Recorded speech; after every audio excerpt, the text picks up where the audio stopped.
അറിയാം, ഒരുപാട് തെറ്റിദ്ധാരണ ന്യൂസുകളുണ്ട്. ഷുഗറിൻ്റെ അളവ് കൂട്ടി, അങ്ങനെ ഒരു സംഭവമില്ല. ഷുഗറിൻ്റെ അളവ് ഇപ്പോഴും അത് തന്നെയാണ്.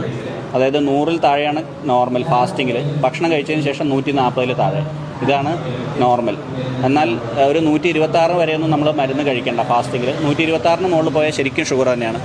HbA1c എന്ന് പറയുന്നത് 6.5. 6.5-ന് മുകളിൽ പോയി കഴിഞ്ഞാൽ നമ്മൾ മരുന്ന് കഴിക്കണം.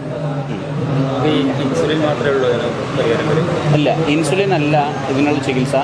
മിക്കവാറും ഷുഗറും ഇൻസുലിൻ ഇല്ലാതെ തന്നെ കൺട്രോൾ ആവുന്നതാണ്. വളരെ ചുരുങ്ങിയ കേസുകൾ മാത്രമേ ഇൻസുലിൻ നിർബന്ധമുള്ളൂ. പ്രത്യേകിച്ച് കുട്ടികളിൽ വരുന്ന പ്രമേഹം, പിന്നെ ഗർഭിണികൾക്ക് വരുന്ന പ്രമേഹം, പിന്നെ വളരെ കൂടിയ സിംറ്റംസ് ഉള്ള, നിങ്ങൾ പറഞ്ഞ പോലെ ലക്ഷണങ്ങളുള്ള പ്രമേഹം, അതിനൊക്കെ നമുക്ക് ഇൻസുലിൻ വേണ്ടി വരും.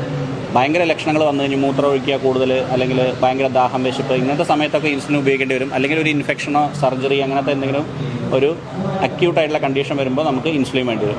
അല്ലാത്ത സാഹചര്യങ്ങളിലൊക്കെ മിക്കവാറും പ്രമേഹവും മരുന്നുകൊണ്ട് തന്നെ, ചിലപ്പോൾ മരുന്നില്ലാതെ പോലും കൺട്രോൾ ആക്കാൻ പറ്റും നമുക്ക്. പക്ഷേ ചെക്ക് ചെയ്യണം എന്നുള്ളതാണ് ഇമ്പോർട്ടൻറ്റ്.